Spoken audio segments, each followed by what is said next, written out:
इसके बाद है थर्ड ऑर्डर रिएक्शन।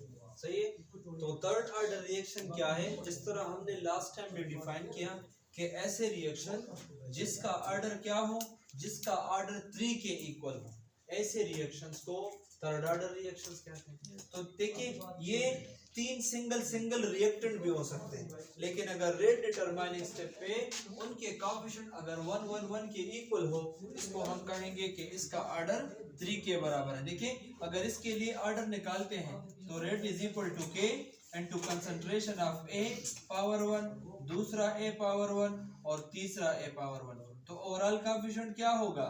3। ये ऐसे भी हो सकता है कि एक रिएक्टेंट 2 हो और दूसरा 1 हो रेट डिटरमाइनिंग स्टेप में। तो यहाँ भी जो ऑर्डर आप निकालेंगे ये आ जाएगा a power 2 into b power 1, सो 2 + 1 3। और ये इसका अपोजिट भी हो सकता है, ये ऐसे भी हो सकता है कि एक ही मॉलिक्यूल हो मगर उसके 3 कोएफिशिएंट जो है रेट डिटरमाइनिंग स्टेप में इन्वॉल्व हो। So rate is equal to के कंसंट्रेशन ऑफ ए और पावर क्यू।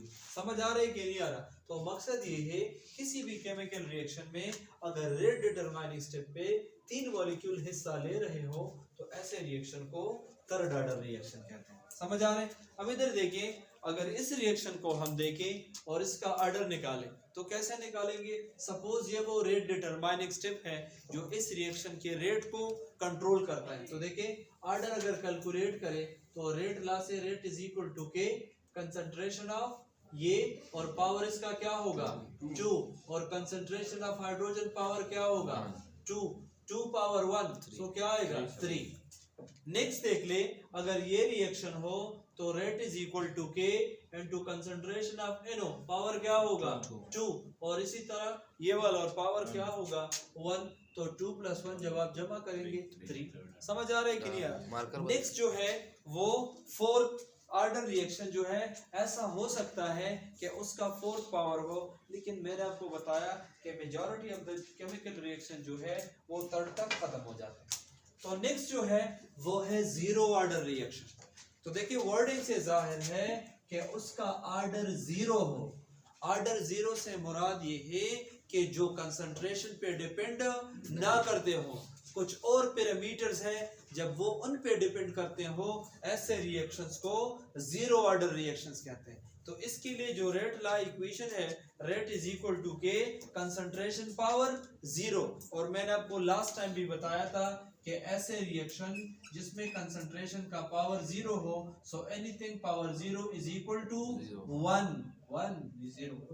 1। तो देखिए इस ऑर्डर में जो कंसंट्रेशन का इफेक्ट है वो यूज नहीं होता। अब देखिए जिस तरह फोटोकेमिकल रिएक्शंस है, फोटोकेमिकल रिएक्शन मीन वो रिएक्शंस जिनको स्टार्ट करने के लिए लाइट रिक्वायर हो, तो वो कंसंट्रेशन पे डिपेंड नहीं करती ना।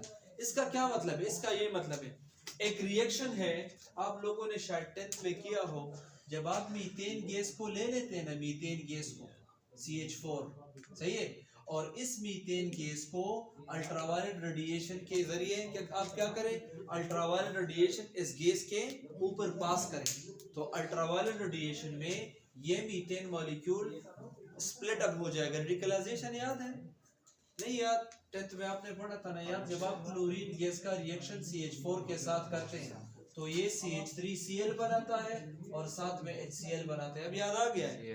तो देखिए ये जो रिएक्शन है ये यूवी लाइट पे डिपेंड करता है। अब देखिए अगर आपके पास किसी बीकर में इसके 10 मॉलिक्यूल हो और लाइट ना हो तो ये रिएक्शन ही नहीं होगी। अगर 1 लाख मॉलिक्यूल हो और लाइट ना हो तो ये रिएक्शन होगी नहीं। अगर 10 लाख मॉलिक्यूल हो, अब कंसंट्रेशन ज्यादा है मगर ये केमिकल रिएक्शन कंसंट्रेशन पे डिपेंड नहीं करता। किस पे डिपेंड करता है? अमाउंट ऑफ लाइट पे डिपेंड करता है। अगर लाइट है तो ये रिएक्शन होगी, अगर लाइट नहीं है तो ये रिएक्शन नहीं होगी। तो इससे मुराद ये है कि ये रिएक्शन कंसंट्रेशन पे डिपेंड नहीं करते, लाइट पे करते। तो जितने फोटोकेमिकल हैं प्लांट की, मैंने आपको इससे पहले एग्जांपल दी थी, फोटोसिंथेसिस जो है वो कंसंट्रेशन पे नहीं लाइट पे डिपेंड करती है। इसी तरह हमारी बॉडी भी रिस्पायरेशन भी है। तो मकसद ये है कि ये जो रिएक्शंस है they are zero order reaction. समझ आ रहे? नेक्स्ट क्या है? Pseudo first order reaction. Pseudo word का क्या मतलब है? मेडिकल वाले हैं आप लोग? सूडोपोडिया का नाम सुना होगा ना अमीबा में। तो pseudo mean false, pseudo mean false, नकली, बनावटी, कि एक चीज सामने से एक तरह का नजर आ रहा हो मगर वो आपके नजर का दो का हो। समझ आ रहे कि नहीं? इसको सूडो कहते हैं, फॉल्स कहते हैं। तो देखिए सूडो फर्स्ट ऑर्डर, जरा इसको समझ लें, राइटिंग फिर आप लोग करें।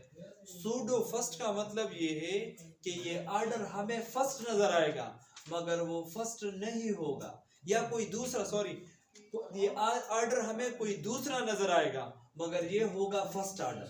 सूडो फर्स्ट यानी ये हमें कोई और नजर आएगा सामने से। जब हम रिएक्शन देखेंगे ना, हम कंफ्यूज होंगे कि शायद सेकंड है, थर्ड है, मगर असल में वो कौन सा होगा? फर्स्ट ऑर्डर रिएक्शन होगा। तो ऐसे रिएक्शन को सूडो फर्स्ट ऑर्डर कहते हैं। तो हम कहते हैं व्हिच इज फर्स्ट ऑर्डर, जो बजाते खुद फर्स्ट ऑर्डर है मगर अपीयर टू बी अदर, आपको ऐसे नजर आएगा कि ये तो कोई और रिएक्शन है। तो इधर देखिए, पहले जरा नीचे रिएक्शन देखिए। नीचे रिएक्शन में हमने कार्बोक्सिलिक एसिड लिया है, आप अल्कोहल ले ले जो भी है। ये कार्बोक्सिलिक एसिड जब हम पानी में डालते हैं, इधर देखिए, सपोज ये हमारे पास एक कंटेनर है और इस कंटेनर में 1 लीटर पानी है। कितना पानी है? 1 लीटर पानी है। और सपोज इसमें से हम 2 ml एसिटिक एसिड डाल देते हैं, CH3COOH। अब आप मुझे ये बताइए किसकी कंसंट्रेशन ज्यादा है, सॉल्वेंट की या ये जो हम ये लिक्विडेट करते हैं इसकी ज्यादा है ना। 1 क्यूब में बहुत ज्यादा नंबर ऑफ मॉलिक्यूल्स है। अगर आप एवोगैड्रो लॉ याद रखिएगा, याद है ना, तो 1 क्यूब तो एक बहुत बड़ा वॉल्यूम है, इसमें नंबर ऑफ सॉल्वेंट मॉलिक्यूल ज्यादा है और जो हम ये ऐड करते हैं उसका अमाउंट कम है ना, तो ये एक्सेस में है। तो इधर देखिए, सूडो फर्स्ट ऑर्डर ज्यादातर वो रिएक्शन है जिसमें हम सॉल्वेंट्स इस्तेमाल करते हैं, और अगर सॉल्वेंट एक्सेस में हो, सॉल्वेंट अगर ज्यादा हो, तो ये रिएक्शन जो है इस सॉल्वेंट की एक्सेस की वजह से हम सॉल्वेंट को इग्नोर करते हैं, हम कहते हैं ये तो बहुत ज्यादा है। अगर एसिटिक एसिड कम है और पानी में डालें तब भी डिसॉल्व होगा, और अगर ज्यादा डालें तब भी डिसॉल्व होगा। तो वाटर की कंसंट्रेशन पे डिपेंड नहीं करता, एसिटिक एसिड के कंसंट्रेशन पे डिपेंड करता है। एसिटिक एसिड सिरका है ना, अगर आप पानी में कम सिरका डालते हैं तो कम आपको वो उसका टेस्ट लगेगा, और अगर ज्यादा डालते हैं तो ज्यादा लगेगा, वाटर पे डिपेंड नहीं करता। अब इधर देखिए, तो अगर इसकी हम ऐसे एक रिएक्शन पढ़ लें कि ये एसिटिक एसिड जब हम पानी में डालते हैं तो ये एसीटेट आयन में और हाइड्रोनियम आयन में कन्वर्ट होगा। ये जो प्रोटॉन है वाटर के साथ रिएक्शन करके H3O बनाएगा और ये एज अ नेगेटिव एनायन रह जाएगा, इसको एसीटेट आयन कहते हैं। ये भी सीखने की जरूरत नहीं है, इसको जरा देख लें। आप मुझे ये बताइए कि इन दोनों में कौन सा एक्सेस में है?